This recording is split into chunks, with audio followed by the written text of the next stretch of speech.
Assalamu alaikum wa rahmatullahi ta'ala wa barakatuh. Bismillah walhamdulillah wassalatu wassalamu ala ashrafil mursalin wa ala alihi wa sahbihi ajma'in amma ba'd.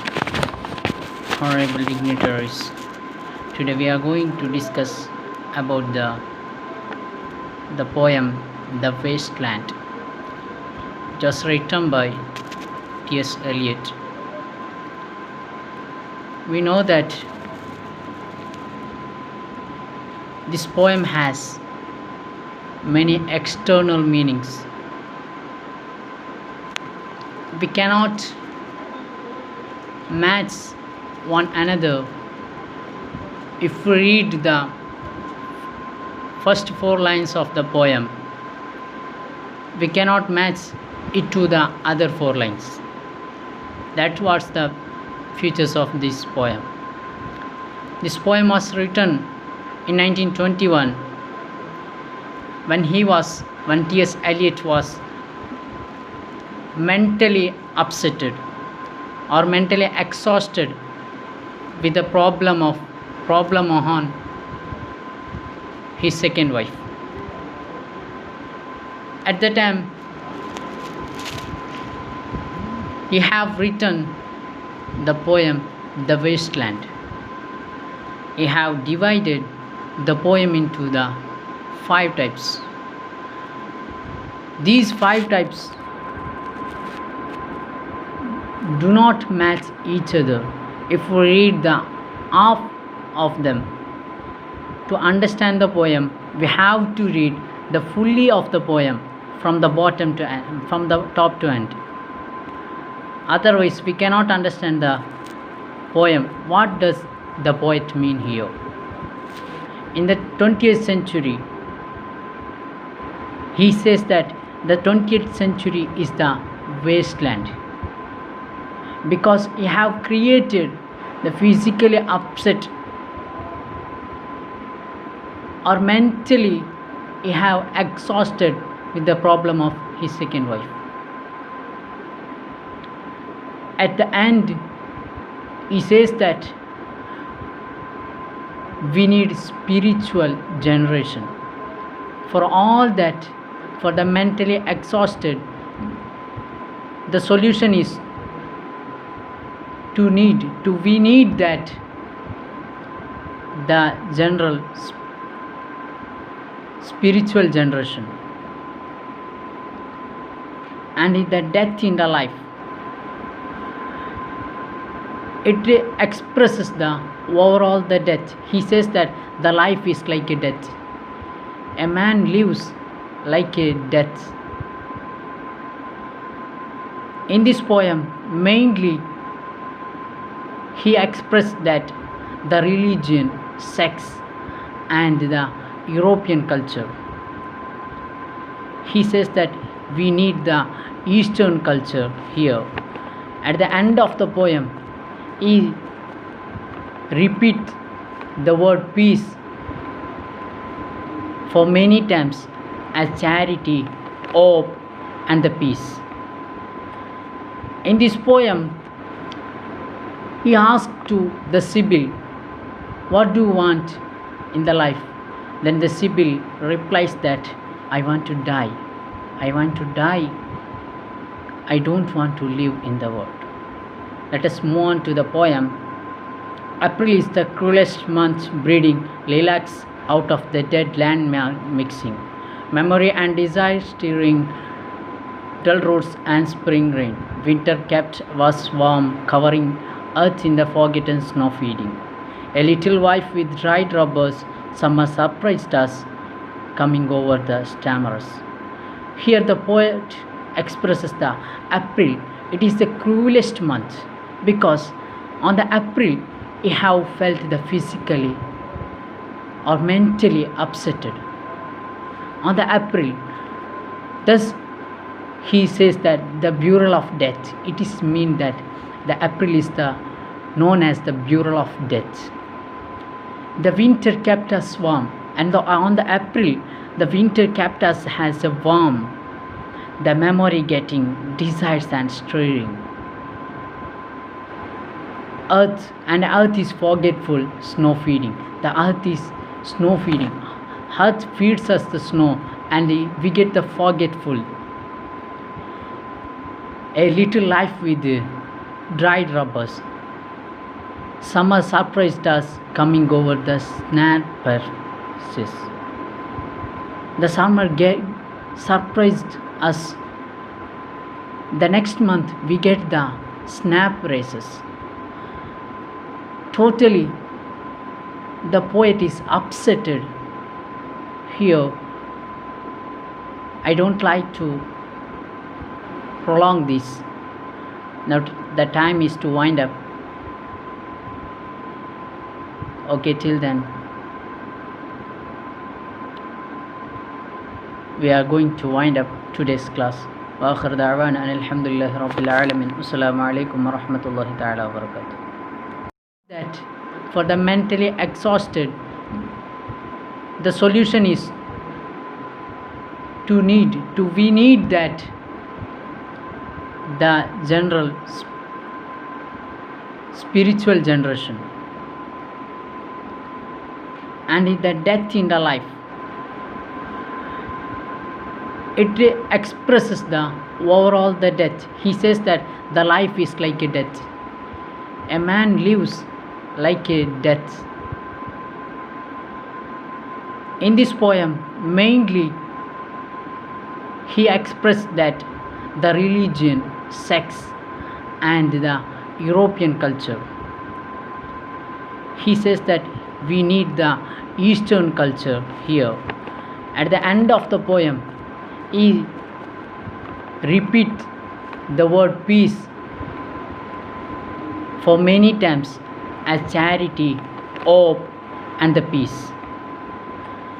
In this poem, he asked to the Sibyl, what do you want in the life? Then the Sibyl replies that I want to die. I want to die. I don't want to live in the world. Let us move on to the poem. April is the cruelest month, breeding lilacs out of the dead land mixing. Memory and desire stirring dull roads and spring rain. Winter kept was warm, covering earth in the forgotten snow feeding. A little wife with dried rubbers, summer surprised us, coming over the stammers. Here the poet expresses the April. It is the cruelest month because on the April he have felt the physically or mentally upsetted. On the April, thus he says that the burial of death. It is mean that the April is the known as the burial of death. The winter kept us warm, and on the April, the winter kept us as a warm. The memory getting desires and stirring. Earth is forgetful, snow feeding. The earth is snow feeding. Earth feeds us the snow, and we get the forgetful. A little life with dried rubbers. Summer surprised us coming over the snapper. The summer surprised us. The next month we get the Assalamu alaikum wa rahmatullahi ta'ala wa barakatuh.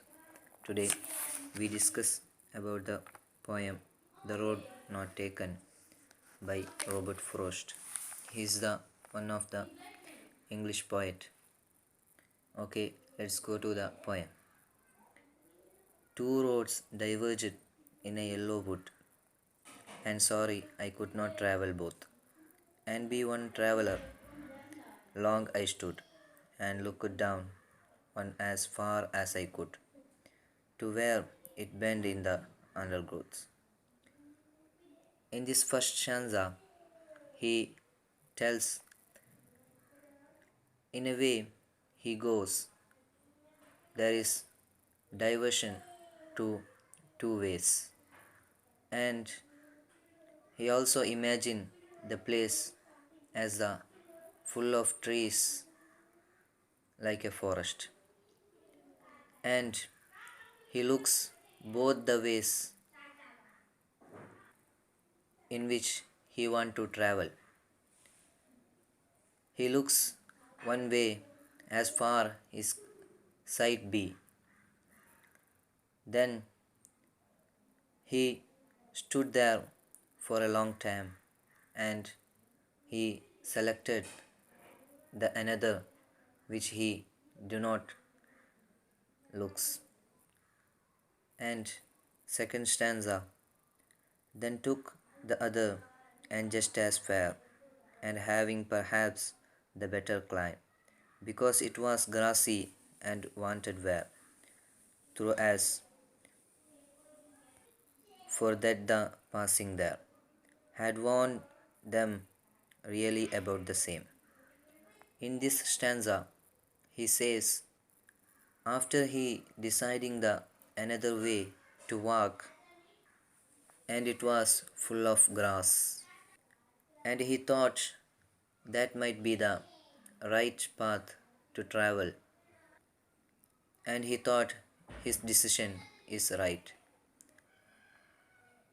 And the third stanza, and both the morning equally lay in leaves, no step had trodden back. Oh, I kept the first for another day. Yet, knowing how way leads to way, I doubted if I should ever come back. In this stanza, he says, after he walked, he thought, is the way which he selected is right or wrong?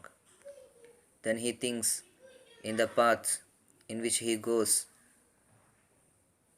I will be walked in another way in next time. In this stanza, it also have imaginary fear in his mind. And in last stanza, I shall be telling this which essay somewhere ages and ages hence. Two roads diverged in a wood, and I took the one less traveled by, and that he has made all the differences.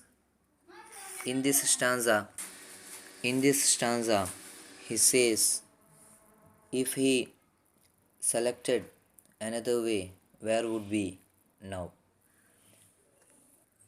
Overall, in this poem, he describes as a life in a two path which we select, we walk around that.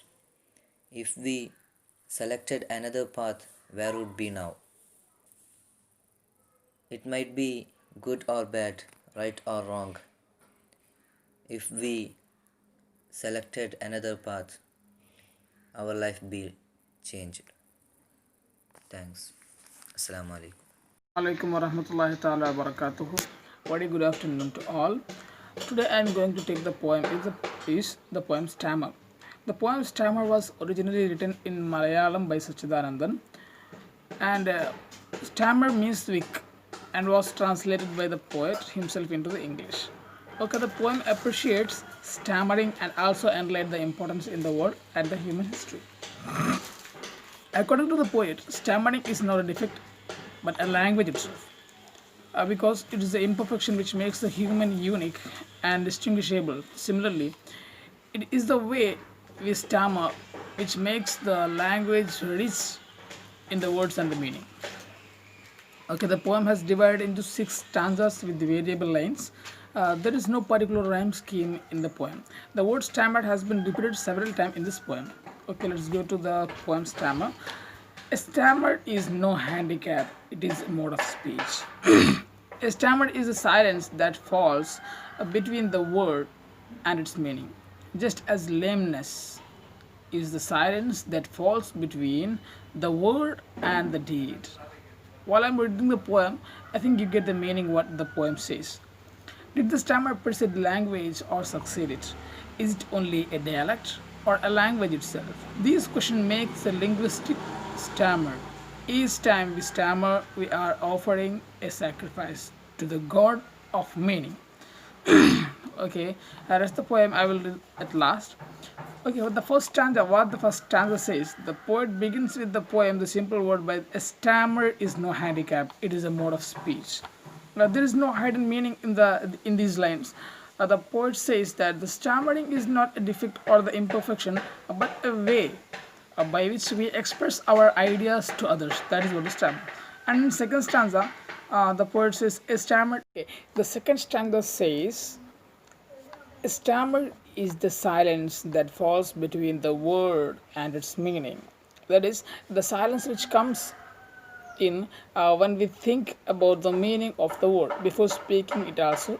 That is also a type of stammer, the poet says. Similarly, lameness is also the silence that falls between the word and the deed, meaning that refraining from doing something which we intended to do also. That is what the stammer.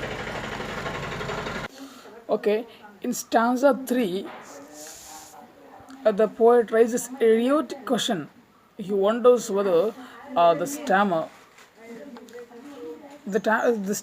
is precedes language or succeeds. That is, did stammer originated before the language come into existence or after that? It means what is first, stammer or the language? And next she asks whether the stammer is only a dialect or a language itself. And such questions make even linguists stammer. Hence, it's quite confusing for the linguists as well